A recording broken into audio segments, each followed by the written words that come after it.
I'm building a tiny teardrop camper from scratch, the Wander Tears Vaga. The goal is to get this rig ready for our family adventures in 2026. Alright, welcome back to the teardrop camper build. What I'm going to do today is work on this section in here.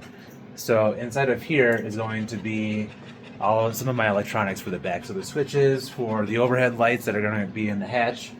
There'll be a plug in here too for shore power for 110 volts.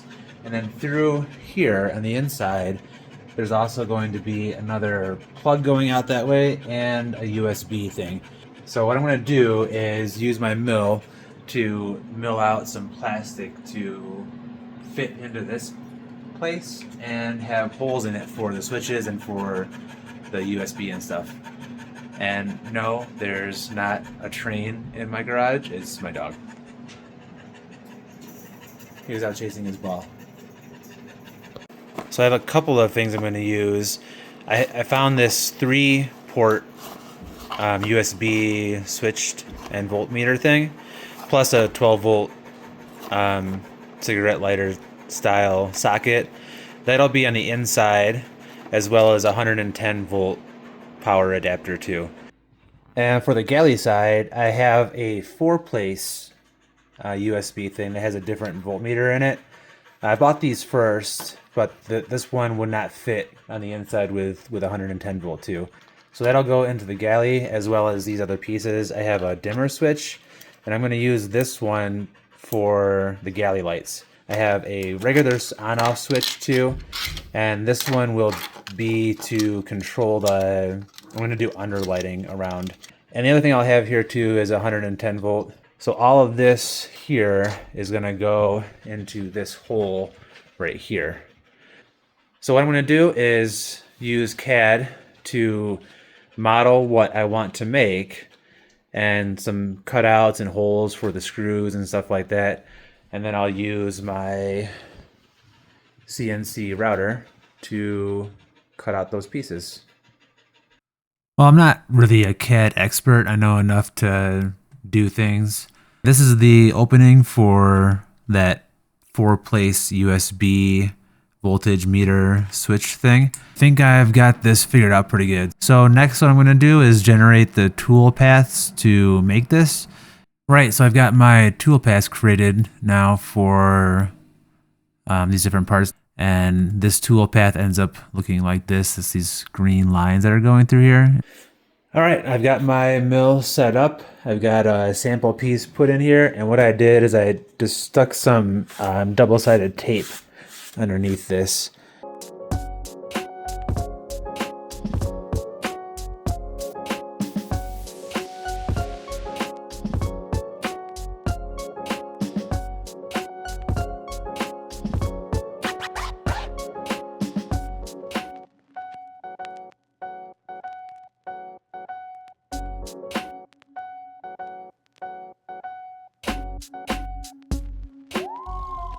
Well, I made it pretty far. I didn't get the drilling operations to go. I guess the controllers doesn't know what that means. So if you saw, I was going through a lot of this with tape as I was chasing it, just to get this, keep this in place.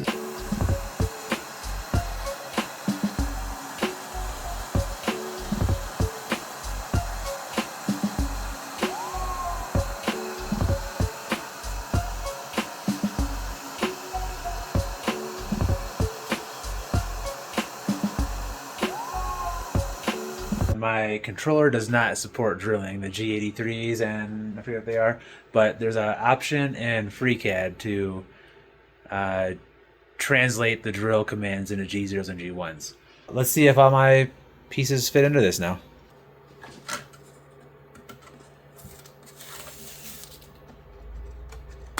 Well, that kind of worked. Not really optimal. Those holes line up. These holes are lining up. These ones look good down here too.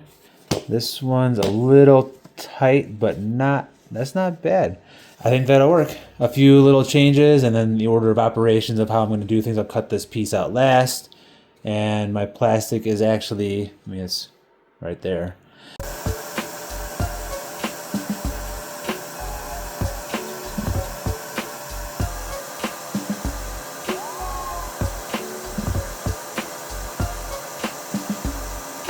All right, a couple of things, more lessons learned, but I'm going to be okay. One thing is I had this hold down too close over here and actually knocked my dust shoe off. I moved that further live and that worked okay. And then the other thing is I didn't put the dress up tags for these cutouts. So I had to hold those down as I was going through, made it through okay. And the last thing I did was the drill holes.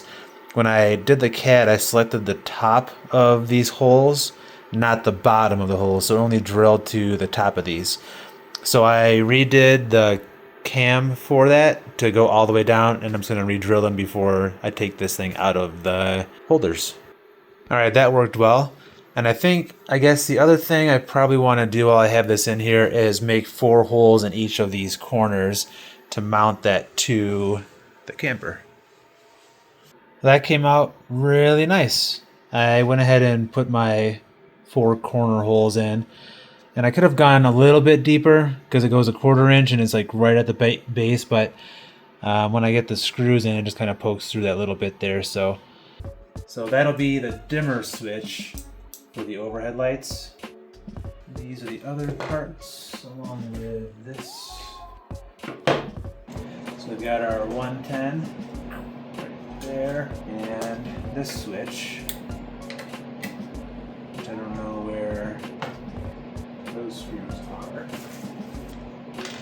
Let's see if this fits. I knew this was a little tight from the first prototype, but that looks perfect. Just gotta find those last screws. You know, those may not have come with screws. So let's see what we can find in the screw bucket. Coffee can full of screws.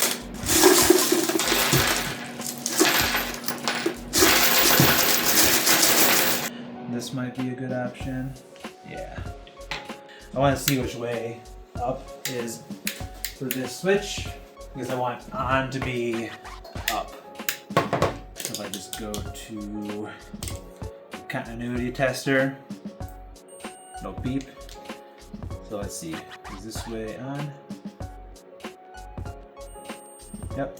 So that points down like that. And there you have it. Got my plate in there, got all the switches and knobs and everything put in place where they're going to be. No power yet, that'll be a little while later, but that worked out really well. And also I'll make the plate for the other side too. All right, see you next time.